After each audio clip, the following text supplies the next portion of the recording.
Hello, hello, and welcome. I'm Melissa from MysticHartHealing, and today we are going to get a little crafty with our magic. Let's see if I can get it to focus. This is a Fast Money Braid. It is a little braid that you weave, and I will show you how.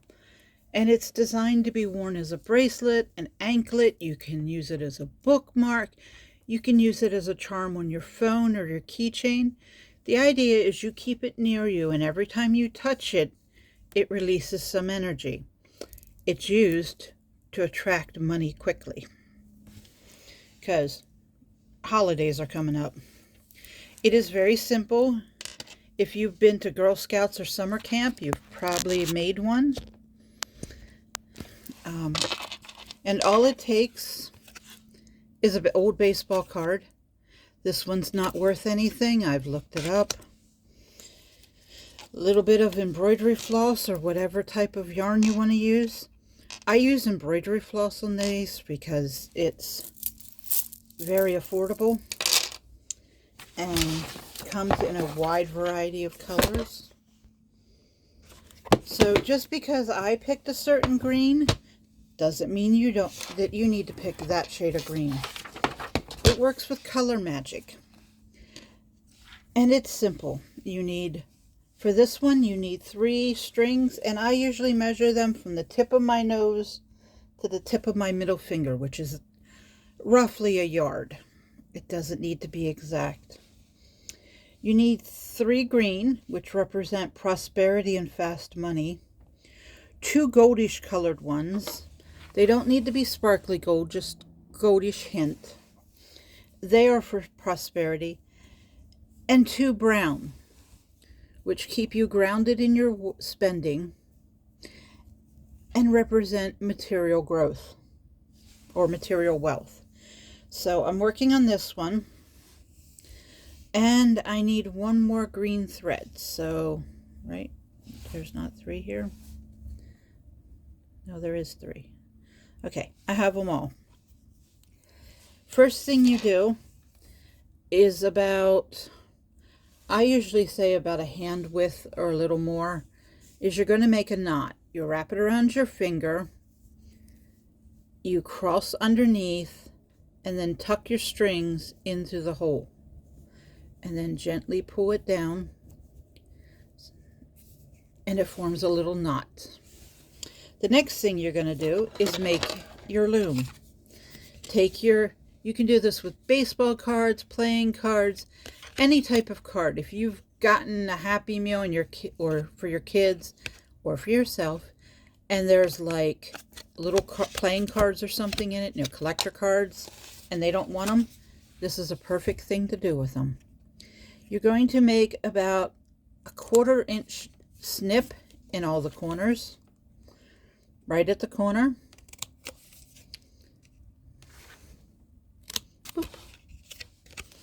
Don't make it too deep, but you need a little bit of room for the thread to fit.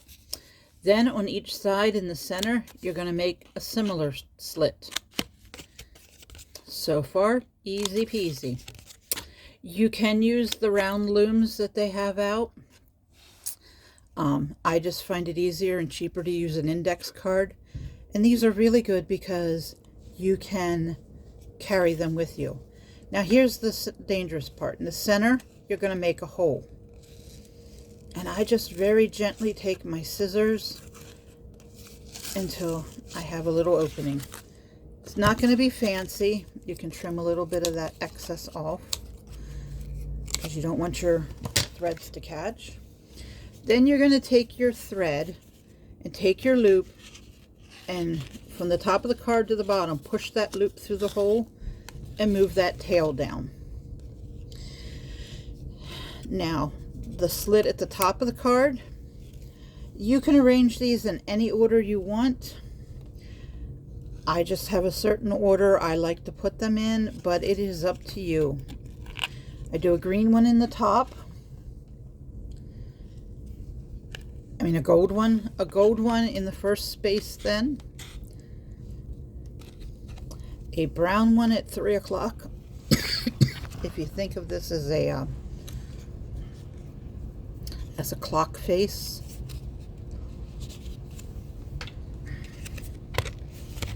And then a brown one at 4:30.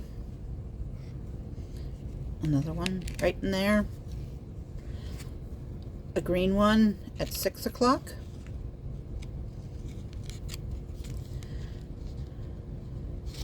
I'm not used to holding these so you can see me do it.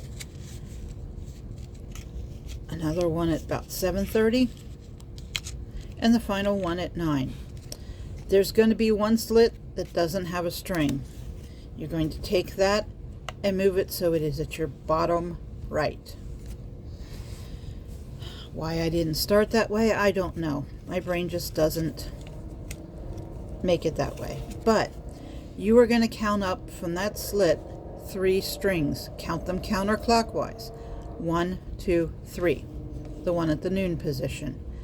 Take that string and move it down there. Take your thing, move it clockwise. Every now and then run your fingers through your strings to keep them from tying up. And then you're just going to count 3 up from that blank. 1, 2, 3. Move it down. Turn your loom. Count up 3. And do that. And this is great fun. You can do this as a group and just sit around and have a witchy chat. You can come up with little things, memorizing your mother, maiden, crone. Any triplets, you know, name the goddesses of the Morrigan. But you're just going to keep counting up, turning, and putting it in like that. And what you will notice after a while, you can just start to see it, is it starts forming a little braid. And I usually underneath, when I hold this, will hold it like this. It keeps that one taut so it doesn't pop up, and it just makes it easier to braid. But I have done retreats where we've done this just so people can socialize and do it. It's a great fidget craft if you're the type who likes to keep your hands busy while you're talking and do something mindless. Maybe I'll do a live sometime where we'll get together and chat while we work on these. And you can do any colors. It's very versatile. I usually wear mine as either an anklet or a bracelet. I work in food service retail, so I'm not supposed to have bracelets, but there's nothing in the health code that says I can't wear an anklet. Now, if you're doing this alone and you really want to focus, there are money chants that can go with this.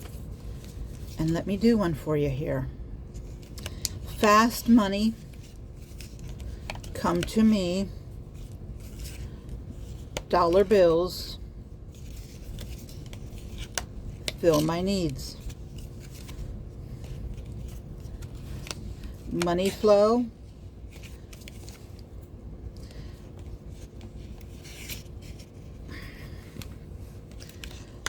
like liquid gold. Satisfy my needs if you are bold. Fast money, come to me. Grant me easy prosperity. And as you see, it comes out little by little. I can get one of these done in about an hour, hour and a half, sitting here watching Netflix or any platform that has videos that I'm watching. I have done these during study groups. And you just keep going. When you get to the end, you pop all your strings out, pull it off your card, take it, and just make another one of those little knots at the end. Dun, dun, dun, dun. Make sure all your strings go through. Tidy it up, make it as close to the weaving as you want. And as you see, it is a little bitty weave here. That's because that's what we got done while working on this. Again, fun, simple, easy. I will be putting this spell up in on our webpage, link in the bio. These are great if you're teaching kids spells, like your children, and just have fun with it. Link, follow, share, whatever your platform you see this is, it really does help us. And feel free to comment. And good luck. Keep your divine spark shining. And as always, I love you. Bye.